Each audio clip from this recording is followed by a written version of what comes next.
Good answers, every one of them. So, what is a Bible? Perhaps science can answer our question. Let's turn to our own scientist, Dr. Schniffenhausen. Hello, this is Dr. Schniffenhausen. We have been studying the Bible in our laboratory and have determined that it is three things. A Bible is paper, which is made from wood pulp. It is ink, which is made from black carbon and oil. And it is all held together in a wrapper made of cow. So there you have it. Wood, black oil, and cow. That is a Bible. Perhaps science cannot answer our question. Sunday school lady, can you give us any help? Glad to, Buck. Never send a scientist to do a Sunday school teacher's job. Magic Flannel Graph and I will have you straightened out in no time. Right, Magic Flannel Graph? My point exactly. You see, the Bible is a book. And it isn't. It is, and it isn't. Are you with me? I don't think so. All right, let me do this another way. Magic Flannel Graph? So the Bible is a book. It's got pages and words just like other books. But if you open it up, you realize it's actually lots of books. 66 to be exact. There are books of history, books of poetry, books that are really letters written to different people or churches. Are there any books about ponies? No. But there's even a book that talks about the end of the world.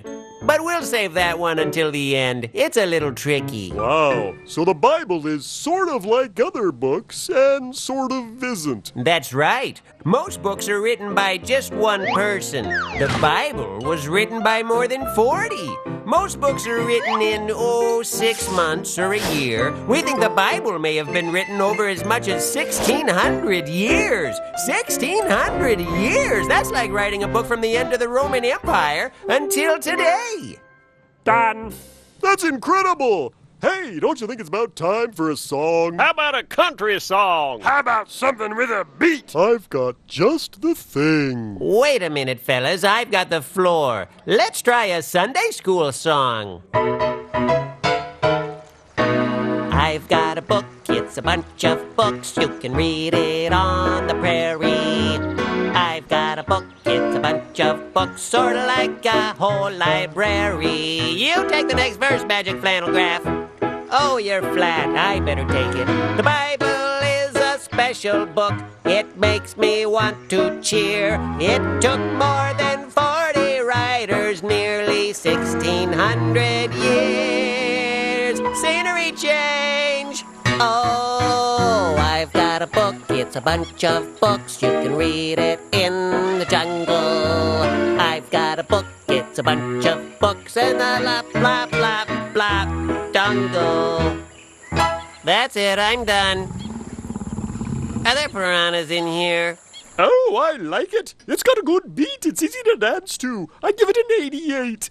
Okay, so the Bible is a very special book. It isn't just a book, it's a whole collection of books, a little library full of books. 66 different books written by more than 40 different people over nearly 1,600 years. That's pretty interesting. But, what's it about? Buck? Huh? The books of the Bible tell many different stories. There's, Adam and Eve. Noah's Ark. Daniel in the lion's den. Jesus. He's in there. Paul and Silas. Zacchaeus, he was a wee little man. Yes, I know. The parting of the Red Sea. David and Goliath.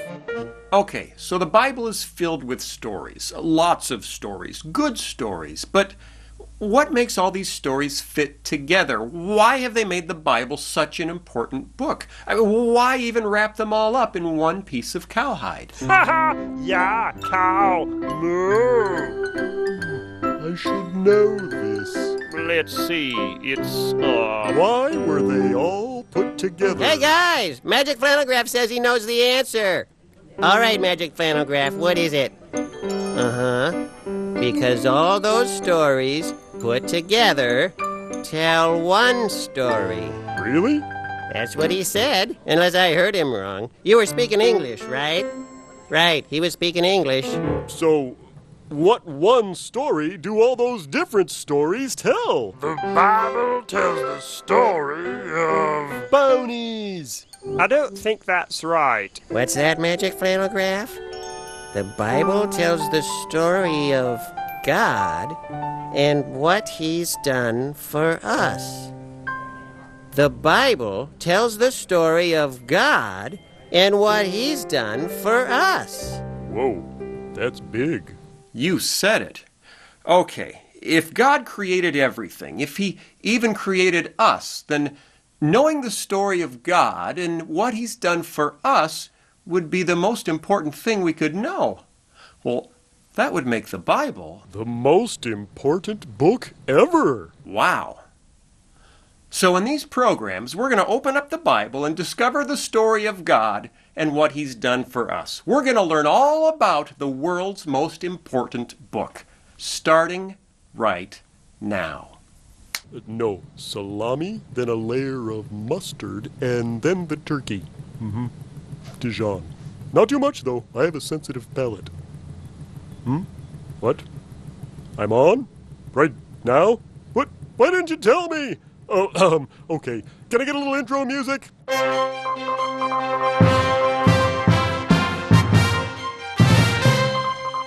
Good day, world. This is Buck Denver bringing you the world's most important book, the Bible.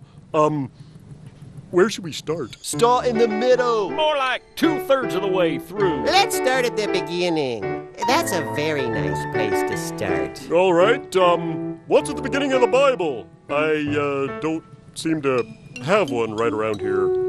Anyone else? I got my guitar. I have one around here somewhere. Do they even have a script? I think they're winging it.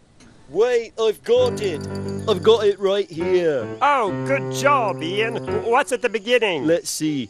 The Bible begins with the table of contents. No, after that. What? We don't want to skip it. It might be important. You know, I think Ian might have a point there. I might. You're kidding me. Before we jump into the first book of the Bible, wouldn't it be good to know how the whole Bible is put together? You know, the big picture? I have a big picture of Conway Twitty in my bunkhouse. I don't think that's what he means. No, I mean, how is the library organized? How does one story, the story of God and what He's done for us, play out across so many different books? Sunday school lady? You've come to the right place, Buck. I've been explaining the Bible since the Old Testament was new. Not exactly, but you get my point. I was kidding. I'm not that old. I'm not that old. Let's jump right in. The books of the Bible are divided into two sections, the Old Testament and the New Testament. The Old Testament has 39 books in Protestant Bibles, 46 books in Catholic Bibles, and 50 books in Orthodox Bibles. My Bible has 71 books in it because I stuck 5 comic books in the back. Today we'll be reading from the first book of the Green Lantern. Wait a minute. Why do different Bibles have different numbers of books? Right. Shouldn't they all be the same? Good question. We need a pirate to answer that question. We do? Yep, a pirate who knows a lot about church history.